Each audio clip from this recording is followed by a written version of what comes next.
चाँडो घर जाऊँ। म आउँदिन। किन नआउनु? मलाई आनन्द आइरहेछ। अनि त्यही बसेर हुन्छ, कसले खाना दिन्छ यो तपाईले? तेरा किचिङ किचिङ भन्दा यहाँ आनन्द छ मलाई।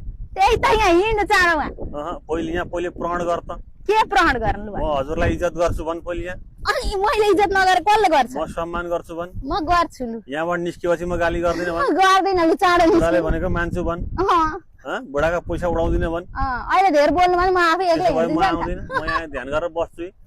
गुरु सर कहाँ जानु? पुरो बुझिहाल तैँले। के? अब यहाँ बुढाको इच्छा अनुसार काम गर्नेछ भन्दै बुढा साधु हुन्छन् यहाँ। पुरा बुझ्नु नि, विश्वमा साधुको संख्या बढ्दै गइरहेछ। त्यही भएर श्रीमतीहरूले आफ्नो पतिसँग कस्तो व्यवहार गर्ने बेलामा बुझौँ। लु हजुर आउनु, पछि फेरि श्रीमान साधु भएपछि मेरा पतिदेव गृहस्थी धर्ममा आइस्यो फर्केर भन्यो भने फेरि गाह्रो पर्छ। त्यही भएर अगाडि नै बुढालाई माया गर्ने गरौँ, कदर गर्ने गरौँ। पुरो बुझ्नु? लु हजुरको जो आज्ञा के अरे, हजुरले जे भन्नुहुन्छ म त्यही मान्छु। लु चाँडो आउनु, लु जाउँ। साँच्चीकै नै हो। साँच्चीकै एकदम। यहाँ आउनु न। अनि के झुट बोल्न, साँच्चीकै यस्तो र पवित्र बिच्चीकै स्थलमा भन्दिनँ। आएर झुट बोल्न पाइँदैन नि फेरि। कुरो बोल्दिन, यहाँ घर त पुग्नु मेरा हुन्छ नि त। पतिदेव भन्। अहिले के उरिस त्यस्तो कहाँ हुन्छ? मेरा पतिदेव हजुर मेरा भगवान आइस्यो भन। तपाईँ घर हिँड्नुहुन्छ कि हिँड्नु न? भन भन भन। म यहाँबाट पतिदेव भनेर के गर्नु? घर पुग्नु पर्दैन तपाईँले? मेरा पतिदेव हजुर मेरा भगवान आइस्यो भन भन।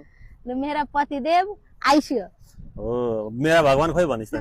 मेरा भगवान। हो अनि अब यस्तो जान कहाँ कुरो? चाँडो आउनु न।